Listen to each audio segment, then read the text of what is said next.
성경은 예수님께서 이 세상에 오신 목적을 양으로 생명을 얻게 하고 더 풍성하게 하려 함이라고 말씀했습니다.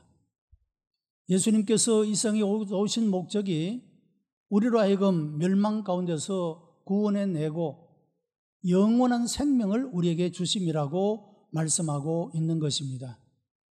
주님이 주시고자 하는 이 영원한 생명은 요한계시록에 기록되어 있는 것처럼 다시 죽지도 않고 병들지도 않고 애통할 일도 없는 그런 생명을 말씀하고 있는 것입니다. 더불어서 우리가 육신을 가지고 이 땅에서 살아가는 동안에 주님께서 우리에게 주시기를 원하시는 것은 풍성한 삶을 주시기를 원하신다고 말씀하고 있습니다. 이 풍성한 삶은 영적이며 정신적이며 육체적인 모든 것을 포함하는 그런 풍성한 삶을 말씀하고 있습니다. 빌립보 4장 12절의 말씀을 보면 사도 바울이 나는 빈곤에도 풍부에도 처할 줄 알고 배부름과 배고픔에도 처할 줄 알고 하는 말씀이 나옵니다.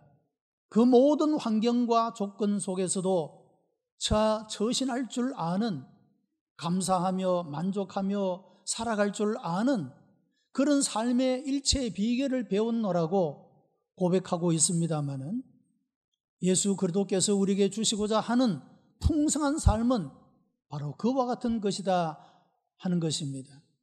우리의 삶이 내가 바라고 원하는 것이 이루어지지 아니했다 할지라도 그 삶 속에서 여전히 하나님을 높이며 자랑할 수 있는 삶, 내 그 삶을 인하여서 감사하고 기뻐할 수 있는 삶, 여러분 이런 삶이 바로 예수께서 우리에게 주시고자 하는 풍성한 삶의 모습이라고 하는 것입니다. 오늘의 말씀은 씨 뿌리는 비유의 말씀입니다.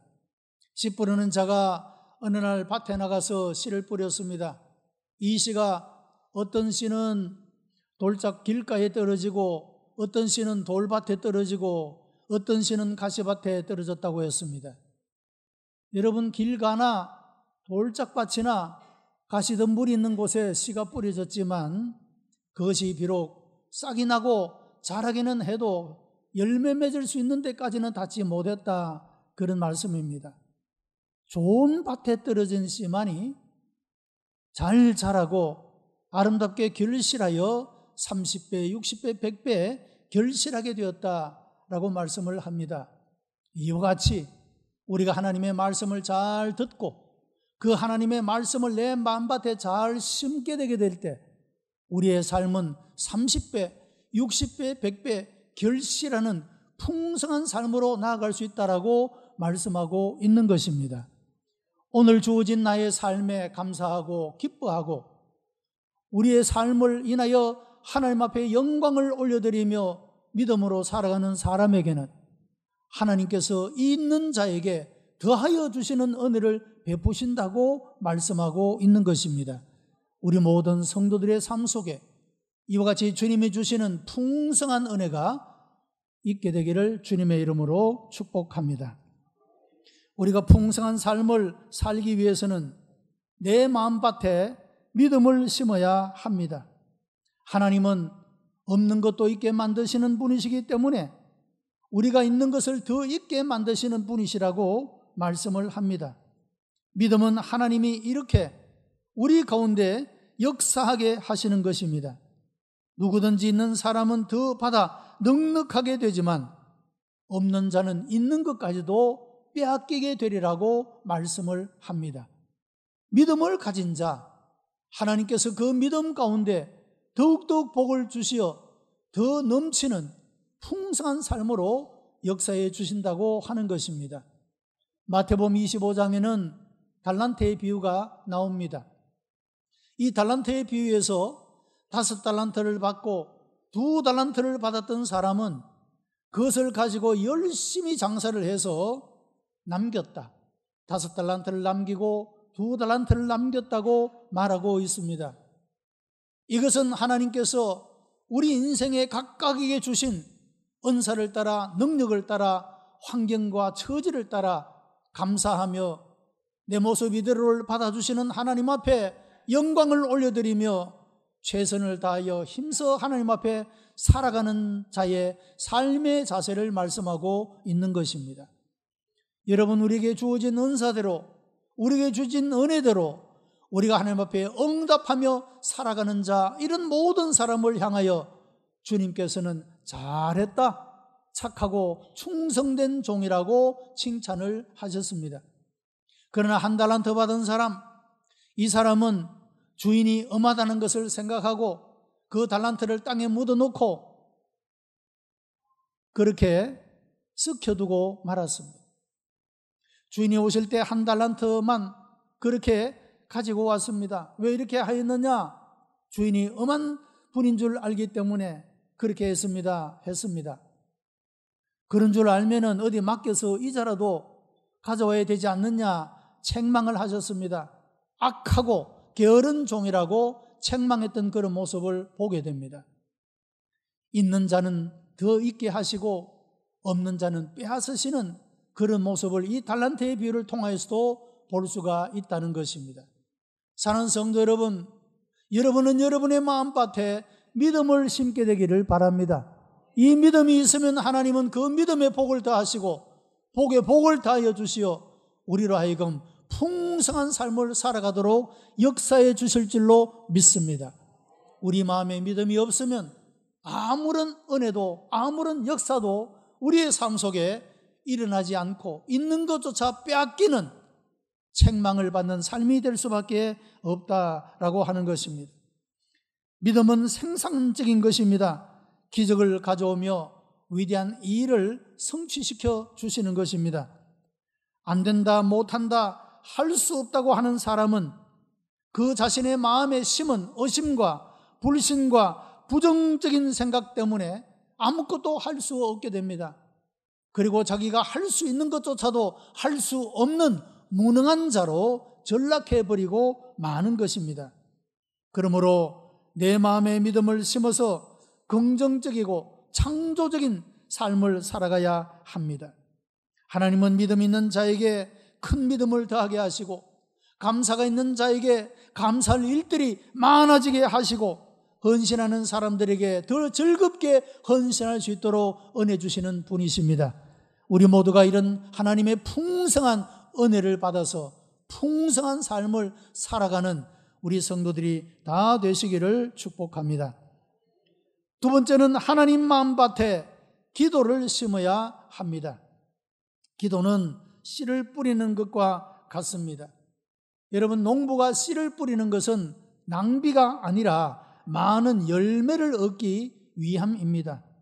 사람이 하나님을 향하여 열심히 기도의 씨를 뿌리면 때가 되면 하나님께서 그 열매를 거두게 하신다는 것입니다.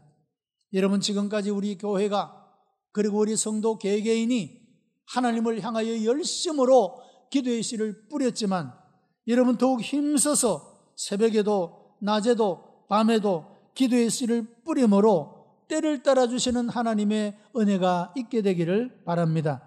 갈라디아 6장 7절에 스스로 속이지 말라. 하나님은 업신여김을 받지 아니하시나니 사람이 무엇으로 심든지 그대로 거두리라고 말씀을 했습니다.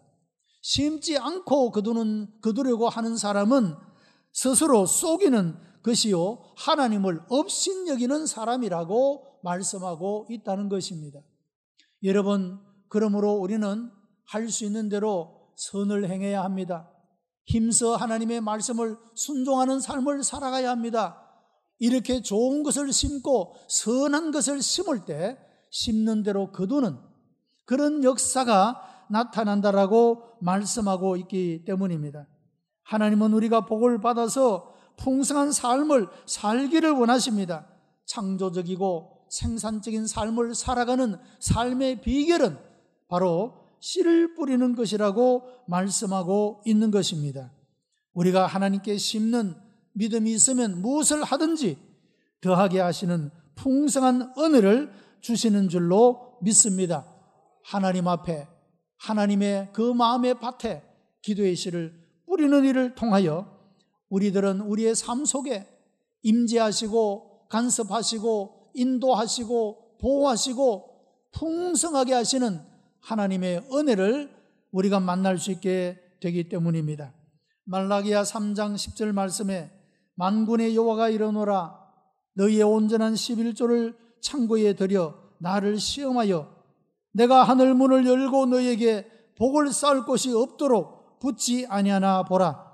내가 너희를 위하여 황충을 금하여 너희 토지의 소산을 멸하지 않게 하며 너희 밭의 포도나무의 과실로 기한 전에 떨어지지 않게 하리니 너희 땅이 아름다워짐으로 열방이 너를 복되다 하리라고 말씀했습니다. 여러분, 하나님의 말씀을 순종하여 하나님을 향하여 심는 자에게 하나님께서 거두는 복을 주시겠다고 말씀하고 있는 것입니다. 여러분, 농사를 하는 분들이 해충이 찾아와서 농사를 망치게 하는 일도 얼마나 많습니까? 태풍이 오거나 기근이 들거나 폭우가 쏟아져서 기한 전에 떨어지는 그런 일들이 얼마나 많이 있느냐 하는 것입니다.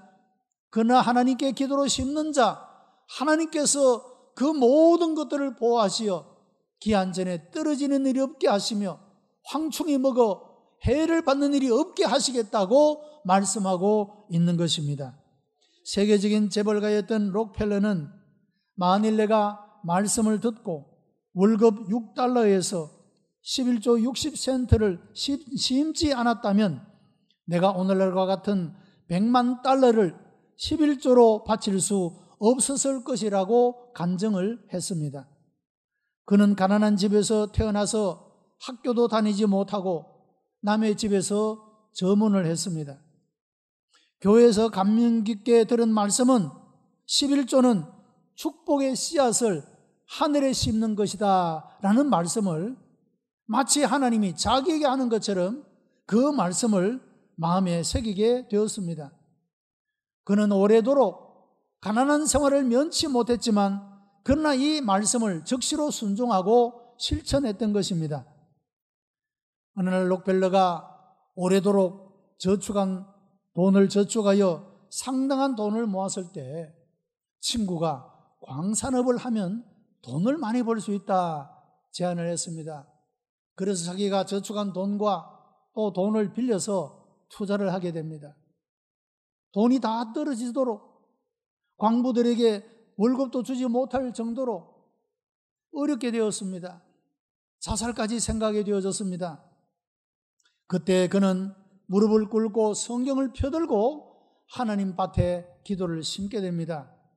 가난이 한이 되어 부자로 살고 싶어 믿고 11조를 바쳤는데 이제는 모든 것이 허사로 돌아가고 거지가 되고 살 길도 막막합니다. 하나님 이제 응답해 주십시오. 너무도 간절하게 하나님 앞에 하나님 마음밭에 기도의 씨를 심었습니다. 그때 하나님께서 마음속에 말씀을 주십니다. 선을 행하되 낙심하지 말지니 피곤하지 아니하면 때가 이름에 반드시 거두리라는 말씀입니다. 그는 실망하지 않고 더 깊이 팠습니다. 그런데 거기에서 놀라운 역사가 일어납니다. 금광을 캐기 위해서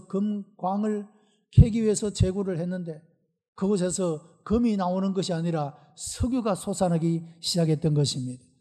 여러분, 록펠러를 석유왕이라고 말하지 않습니까? 이 석유를 캐내므로 그는 세계적인 거부가 되었던 그런 모습을 볼 수가 있는 것입니다. 여러분, 심는 자에게 있게 하시는 하나님의 복을 말씀하고 있는 것입니다. 여러분, 이와 같은 일은 세계 기독교의 역사 속에서 수없이 많은 사람들에게 일어났던 하나님의 은혜의 역사고 그 삶을 풍성하게 하시는 하나님의 역사임을 볼 수가 있는 것입니다. 여러분, 혹 지금 형편이 어렵고 힘든 가운데 있습니까? 그러나 여러분이 행하는 믿음의 아름다운 삶, 선을 행하는 이 일은 결코 낙심하지 말고 행해야 합니다. 때가 되면 반드시 하나님께서 풍성한 것으로 거두게 하실 줄 믿습니다. 세 번째는 다른 사람의 마음밭에 선을 심어야 합니다. 하나님은 주는 자에게 계속 줄 수 있도록 더하게 하시는 모습을 볼 수가 있습니다. 누가복음 6장 38절에 주라, 그리하면 너에게 줄 것이니 곧 후회되어 누르고 흔들어 넘치도록 하여 너에게 안겨주리라고 말씀을 했습니다. 여러분, 많은 사람들은 모두가 다 받기를 원합니다. 그런데 하나님의 법칙은 주는 자에게 더하신다고 말씀하고 있는 것입니다. 즐거운 마음으로 누군가에게 유익을 끼치고 은혜를 끼치고 덕을 끼치는, 여러분 즐거움으로 이 일을 감당하는 사람들에게는 그 일을 계속할 수 있도록 더하여 주시는 복을 하나님이 주신다고 말씀하고 있는 것입니다. 사도행전 20장 35절에도 범사에 너에게 본을 보였노니 곧 이같이 수고하여 약한 사람들을 돕고 또 예수의 친히 말씀하신 바 주는 것이 받는 것보다 복이 있다 하심을 기억하여야 할지니라고 말씀하고 있는 것입니다.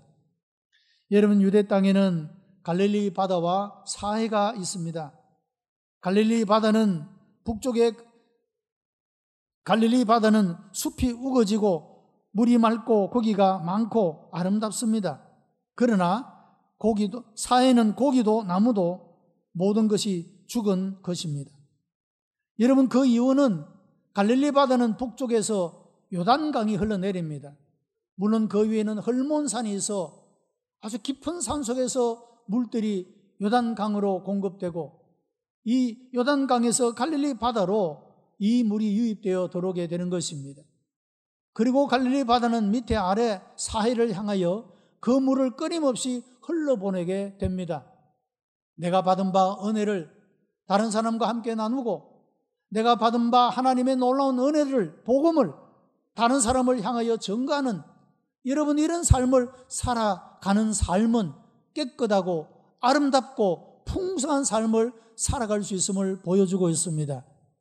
사해는 갈릴리 바다로부터 물을 받기만 하고 아래로 흘려보내지 않습니다.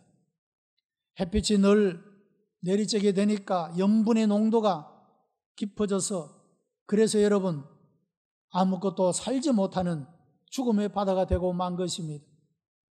우리의 삶도 마찬가지라 그런 말입니다. 예수 그리스도의 일생은 모든 것을 아낌없이 주는 삶이었습니다. 우리가 남에게 줄 수 있는 최고의 것은 바로 예수 그리스도의 복음입니다. 복음은 믿는 사람들에게 구원을 주는 능력이 되기 때문입니다. 복된 삶의 근원이 되기 때문이라고 하는 것입니다. 우리가 다른 사람의 마음에 복음을 심으면 내 믿음이 성장하고 은혜와 기쁨이 넘치게 됩니다. 우리가 하나님께 받은 은혜를 감사하고 이웃에게 나누어주는 삶을 살 때 우리 모두가 풍성한 삶을 누리는 그 삶을 살아갈 수가 있더라고 하는 것입니다. 여러분, 우리의 기도도 누군가를 위하여 우리의 기도가 더 많이 하나님 앞에 올려지게 되기를 바랍니다. 우리의 봉사와 헌신이 연약하고 외롭고 어려운 이들을 향하여 더 많이 뻗쳐나갈 수 있게 되기를 바랍니다. 이런 삶을 살아가는 삶 자체가 풍성한 그런 은혜의 삶이 되어질 수가 있다고 말씀하고 있다는 것입니다. 네 번째는 자기에게 있는 것을 찾아내는 자는 풍성한 삶을 살 수가 있습니다. 지혜로운 사람은 잃어버린 것을 생각하며 슬퍼하고 낙심하는 자가 아니라 있는 것을 헤아려서 감사하는 사람입니다. 어리석은 사람은 다른 사람과 비교하면서 자기에게 없는 것을 인하여 비관하고 원망합니다. 여러분, 우리들은 하나님 앞에 지혜로운 자로 살아갈 수 있게 되기를 바랍니다. 여러분, 우리에게 없는 것 때문에 원망하고 불평하고 누군가를 향하여 그렇게 우리가 악한 감정을 품고 살아가는 것이 아니라 내게 있는 것, 내게 주신 것 얼마든지 감사하며 평생 감사하며 살아갈 수 있는 그런 은혜가 우리의 삶 가운데 주어져 있다라고 하는 것입니다. 예수님은 씨 뿌리는 비유를 통하여 있는 자에게는 더 있게 하시고 생산적이고 풍성한 삶의 이런 교훈을 우리에게 주셨습니다. 그리스도인의 삶은 절망의 과거에 사는 것이 아니라 창조적인 미래에 사는 사람입니다. 믿음으로 심고 순종으로 심고 기도로 심는 사람에게는 풍성한 삶의 은총이 있다는 것을 믿으시기를 바랍니다. 심는 자에게는 반드시 아름다운 열매를 거두게 하심을 믿고 믿음을 심고 기도를 심고 선을 심고 감사를 심으며 살아갈 수 있는 우리 복된 성도들이 되시기를 바랍니다. 우리 모든 성도들이 이와 같은 주님의 교훈에 그 말씀을 마음에 새기고 순종하고 실천하는 삶을 통하여 정말로 하나님이 우리의 삶 가운데 함께 하시고 동행하시고 역사하심으로 말미암아 우리의 삶을 아름답게 만드시며 의미 있게 만드시며 풍성하게 만드시는 이런 삶의 풍성한 은혜를 경험하는 풍성한 삶으로 한 주간도 나아가는 우리 모든 복된 성도들이 되시기를 주님의 이름으로 축복합니다. 기도하십시다. 은혜가 풍성한 하나님, 감사와 찬송과 영광을 하나님 앞에 올려드립니다. 우리를 사랑하시어 불러주시고 예배의 자리에 있게 하시니 감사하옵나이다. 아버지 하나님, 우리가 주의 말씀을 순종하며 믿음으로 걸어가는 이 길이 진정 우리의 삶을 행복하게 만들고 생명을 주는 길이요 풍성한 삶을 살아가는 길임을 믿사옵나니 우리 중에 아무도 낙심치 말게 하여 주시옵시고 믿음으로 승리하는 삶을 살아가도록 인도해 주시기를 간절히 비옵고 원하옵나이다. 내 맘밭에 믿음을 심고 하나님 맘밭에 기도를 심고 다른 사람의 마음에 선을 심어 우리의 삶 속에 30배, 60배, 100배 결실하게 하시는 하나님의 은혜와 능력을 보게 하여 주시옵소서. 우리가 즐겁고 기쁜 마음으로 이 믿음의 걸음을 걷게 하시고 순종의 삶을 살게 하여 주시옵소서. 감사하며 예수님 이름으로 기도드리옵나이다. 아멘.